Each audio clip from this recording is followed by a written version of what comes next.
بنا کے اللہ کے راستے میں محنت کرے۔ حکم ہے وجاہدوا فی اللہ حق جہاد، اللہ کو منزل بنا کے اللہ کے راستے میں محنت کرو جتنا کہ محنت کا حق ہے، حق کا جہاد ہے۔ هو اجتباکم، اس نے تمہیں اپنی ملاقات کے لیے چن لیا ہے۔ اعوذ باللہ من الشیطان الرجیم، بسم اللہ الرحمن الرحیم۔ اللہم صلی علی سیدنا محمد معدن الجود والکرم وآلہ وسلم۔ سامعین و ناظرین اکرام، السلام علیکم ورحمۃ اللہ وبرکاتہ۔ آج کا ہمارا موضوع یہ ہے کہ کیا جہاد فی سبیل اللہ فرض عین ہے؟ جی ہاں،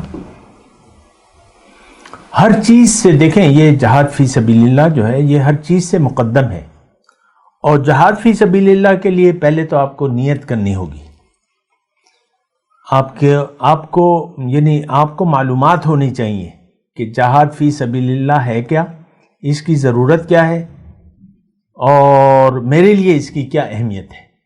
تو جو بھی انسان ہے، ہر انسان کا مقصود ایک ہے، اللہ۔ ہر انسان کو پہلے تو اپنی حقیقت کو دیکھیں۔ میں آپ سے کہتا رہتا ہوں کہ آپ اگر اپنے بارے میں دھوکے میں مبتلا ہیں، آپ نے اگر ظاہر کو حقیقت سمجھ لیا ہے، میں لڑکا ہوں، میں لڑکی ہوں، یہ ہوں اور وہ ہوں، تو پھر آپ سے کچھ بھی نہیں ہوگا۔ رب کو پہچاننے سے پہلے آپ اپنے آپ کو پہچانیں۔ اگر آپ اپنے آپ کو نہیں پہچانے تو پھر رب کی پہچان کی ضرورت ہی نہیں رہتی۔ یہ ایک بات میں آپ کو نوٹ کرا دوں۔ اگر آپ کو اپنی حقیقت پر یقین نہیں ہے تو اب آپ کو دین کی کوئی ضرورت نہیں ہے۔ اور واقعتاً آج حالات ایسے ہیں، ہم ایک ایسے معاشرے میں رہ رہے ہیں، یہ لوگ ایسے ہیں جن کو نہ اپنی پہچان کی کوئی ضرورت محسوس ہو رہی ہے، اور ہر چیز سے ہم غافل ہیں۔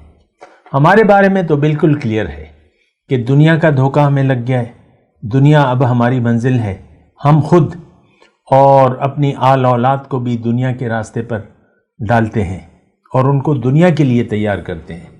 ہمیں فکر دنیا ہے، آخرت سے ہمارا انکار ہے عملی طور پہ۔ آخرت کی دیکھیں، ہمیں کوئی فکر نہیں ہے، اور سب سے پہلا جو درجہ ہے آخرت کا وہ تو قبر ہے۔ من مات فقط قامت قیامتہ، حضور صلی اللہ علیہ وسلم سے کسی نے پوچھا کہ حضور قیامت کب آئے گی؟ حضور نے فرمایا من مات فقط قامت قیامتہ، جو مر گیا اس کی قیامت قائم ہو گئی، اعمال کا دروازہ بند ہو گیا اس کا، اور جزا اور سزا کا آغاز ہو جاتا ہے مرنے کے فوراً بعد۔ اور دیکھیں، ایک بات اس میں ضمنی طور پہ میں یہ بھی کہہ دوں کہ مرنے سے پہلے زندگی بھی آپ کو آپ کے اعمال کی سزا اور جزا جزوی طور پر شروع ہو جاتی ہے۔ زندگی میں جو بھی آپ نے فیصلہ کیا اپنے بارے میں کہ بھئی میں نے تو دنیا چاہیے مجھے، اب اس کا نتیجہ یہ ہوگا، چونکہ آپ نے اللہ کی یاد کو تو بھلا دیا، اللہ کی یاد سے منہ موڑ لیا، اب دنیا کی یاد سے آپ کا دل آباد ہے، تو اس کا نتیجہ کیا ہوگا فوری طور پہ کہ آپ پریشان حال ہو جائیں گے، آپ کا دل پریشان ہوگا، آپ کو سکون اطمینان نہیں ہوگا۔ من اعرض عن ذکری فإن له معیشة ضنکا، جس نے بھی میری یاد سے منہ موڑ لیا تو اس کی زندگی میں اس پر تنگ کر دوں گا۔ آپ دیکھ لیں، ہم پریشان ہیں، ہم سب لوگ پریشان ہیں، لیکن ہماری پریشانی صرف دنیا کی ہے، دنیا کے لیے پریشان ہے، اور مختلف سوچیں ہیں۔ آپ کو پتہ ہے نان ایشوز جو ہے، ہم نے ایشوز بنا لیا ہے ان کو، نان ایشوز۔ اللہ سے اللہ پہ ہمارا نہ بھروسہ ہے، نہ اعتماد ہے، اور نہ ہم اللہ سے کوئی تعلق قائم کرنا چاہتے ہیں۔ اللہ سے ہم کٹے ہوئے ہیں، کیونکہ ہمارے دل میں ایمان نہیں ہے، ہمارے دل میں دنیا ہے، خیال دنیا ہے، ہم خیال دنیا میں زندگی گزار رہے ہیں۔ دیکھیں، یہ میں مشکل الفاظ آپ کو نہیں، نہ آپ کو پہیلیاں بجوا رہا ہوں، ہم لوگ خیال دنیا میں زندگی گزار رہے ہیں۔ آپ دنیا ہی حالات اگر موافق ہوں تو آپ خوش ہوتے ہیں، حالات غیر موافق ہوں تو آپ کا منہ لٹک جاتا ہے، بات بات پہ پھر آپ کو رونا آتا ہے۔ آپ دیکھ لیں، اپنی حالت کو دیکھ لینا، دنیا ہی آپ کی نظر میں اہم ہے اور دنیا ہی آپ کے لیے پریشانی اور خوشی کا باعث ہے۔ یہ لعنت والی زندگی ہے، میں آپ کو بتا دوں۔ اگر دنیا کے لیے آپ پریشان ہیں اور دنیا ہی پہ آپ کا دل خوش ہو رہا ہے تو یہ قابل ستائش بات نہیں ہے، قابل مذمت بات ہے۔ وَفَرِحُوا بِالْحَيَاةِ الدُّنْيَا، اللہ نے بھی گلہ کیا ہے، یہ تو دنیا ہی پر خوش ہو رہے ہیں۔ ہماری دیکھیں خوشی جو ہے وہ تو رب کی رضا میں ہے، ہونی چاہیے۔ ہم رب کی رضا کے خلاف زندگی گزار رہے ہیں، رب کی رضا کو نظر انداز کر کے زندگی گزار رہے ہیں، دین اسلام کی، اللہ کے حکم کی اور رسول صلی اللہ علیہ وسلم کی احکامات کی یا ان کی تربیت کی ہمیں کوئی اہمیت نہیں ہے ہمارے دل میں۔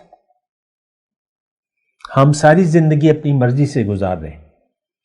ہماری زندگی میں تقویٰ جو ہے، تقویٰ جو کہتے ہیں نا احتیاط، وہ نام کا نہیں ہے اور ہو بھی نہیں سکتا۔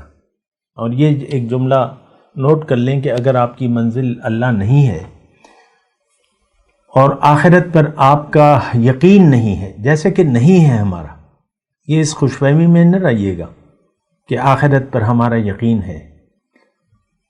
ہر وہ چیز جو باطن سے تعلق رکھتی ہے اس پر ہمارا یقین نہیں ہے۔ اس میں جنت ہے، دوزخ ہے، حشر ہے، آخرت ہے، قیامت ہے، روز حشر ہے اور قبر کے حالات ہیں۔ پھر زندگی میں جہاں پر اللہ سے تعلق مع اللہ ہے، تعلق مع رسول ہے، ان تمام چیزوں سے ہمارا کوئی تعلق نہیں ہے۔ ہم تو ظاہر کے لیے زندگی گزار رہے ہیں، ہمارا جینا مرنا ظاہر کے لیے ہے۔ خیر، میں اپنے موضوع کی طرف آتا ہوں۔ ہم نے یہ موضوع قائم کیا تھا کہ کیا جہاد فی سبیل اللہ فرض عین ہے؟ بالکل ہے، یعنی اللہ کے راستے میں جہاد۔ اگر اللہ آپ کی منزل نہیں ہے تو آپ فارغ ہو گئے، آپ بڑے نقصان کا آپ نے سودا کر لیا۔ دیکھیں، ہماری منزل، ہم نے اپنی منزل دنیا کو بنا لیا ہے، ہم خیال دنیا میں زندگی گزار رہے ہیں۔